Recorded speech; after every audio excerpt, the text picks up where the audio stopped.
வணக்கம், welcome to family corner. இன்னைக்கு புளிச்சக்கீரை ரெசிபி எப்படி பண்ணுறதுன்னு நம்ம பார்க்க போகிறோம்.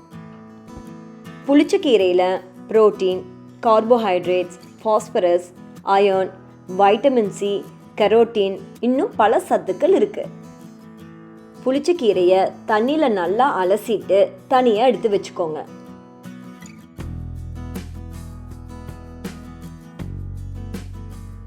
அலசின கீரையை கொதிக்கிற தண்ணியில் போட்டு வேக வச்சு எடுத்துக்க போகிறோம்.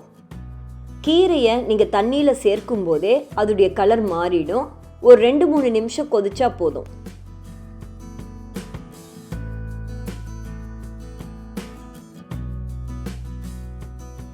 கீரை நல்லா வெந்ததும் தண்ணியை வடிச்சிட்டு கீரையை மட்டும் தனியாக எடுத்து வச்சுக்க போகிறோம். தண்ணீர் வடிஞ்சதும் கீரையில் இருக்க அதிகபட்ச தண்ணியும் நம்ம பிழிஞ்சு எடுத்துக்க போகிறோம். ஒரு பாத்திரத்தில் 3 டேபிள் ஸ்பூன் நல்லெண்ணெய் சேர்த்துக்கோங்க.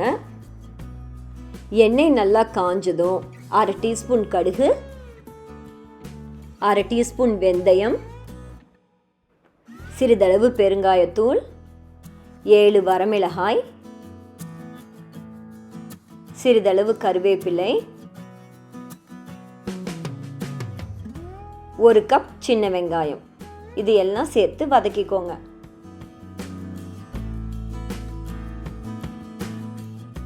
வெங்காயம் நல்லா வதங்கினதும் நம்ம பிழிஞ்சு எடுத்து வச்சிருக்கிற புளிச்சக்கீரை இதோடு சேர்த்து அதையும் நல்லா கலந்துக்க போகிறோம்.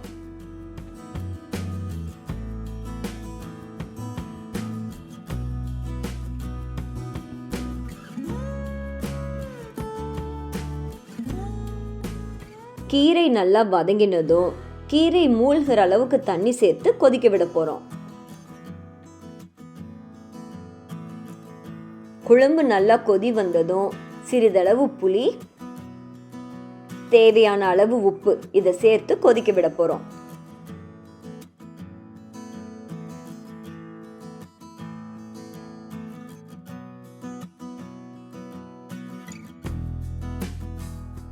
கீரை நல்லா வெந்ததும் அடுப்பை நிறுத்திட்டு நம்ம கடைஞ்சிக்க போகிறோம்.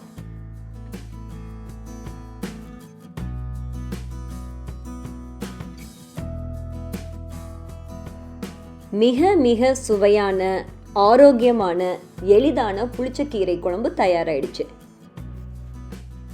இந்த குழம்பு ஒயிட் ரைஸோடு சாப்பிடும்போது ரொம்ப நல்லா இருக்கும்.